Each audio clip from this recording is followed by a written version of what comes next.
one whole onion there that I've chopped up, a little bit of butter there, and it's caramelised on the edges, and to that, I'm going to add a nice fat, juicy clove of garlic. Oh yes, there you go. And that I'm going to add 8 ounces of grated carrot and 2 medium courgettes that I've cut up in sort of pieces to give it a nice texture. So when I bind that together, it really looks beautiful. The colours just stand out magnificently. Yes. Tossing that together. Oh, beautiful. Lovely. A little bit of pepper. And a touch of salt. That's it, lovely. Oh, just give that a little bit of a mix. Now, I'm going to show you how to combine all these wonderful flavours together. I've blitzed down 1 can of chickpea, which I have washed and drained, and I've blitzed them down in my food processor. To that, you add 1 egg yolk, that's it, 3 tablespoons of chopped flat parsley. If you wanted to use the spring variety, you could, but it will make you bounce up and down a little bit more. There you go.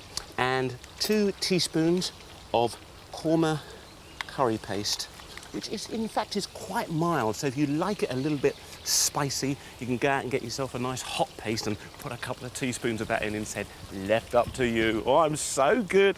And next is some peanut butter. A couple of tablespoons of peanut butter. If you've got an allergy to nuts, please just don't bother putting it in. Use another egg yolk to bind it together, but just eliminate it completely from it. Finally, I've got some breadcrumbs there. Now, I'm using wholemeal breadcrumbs. If you wanted to use white, once again, please do. Then we just start to mix that all together. Mixing that in.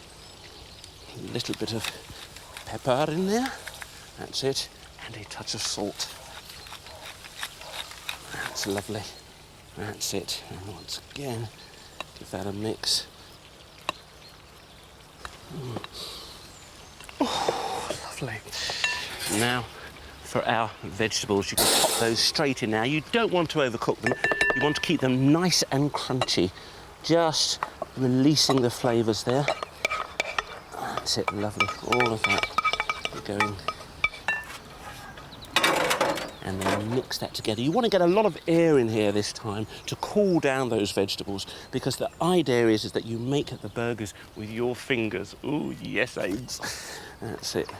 Mix that in. That's lovely. Okay, now start to mix.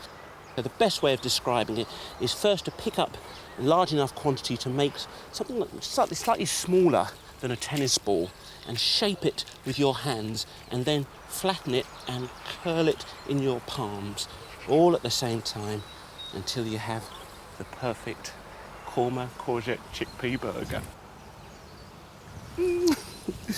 Just look at that. That's what you call a veggie burger. You pop them in your fridge for a couple of hours and take them out, and they cook beautifully on your barbecue. Delightful. Lightly brush the burgers with oil and barbecue over medium hot coals for 6 to 7 minutes on each side.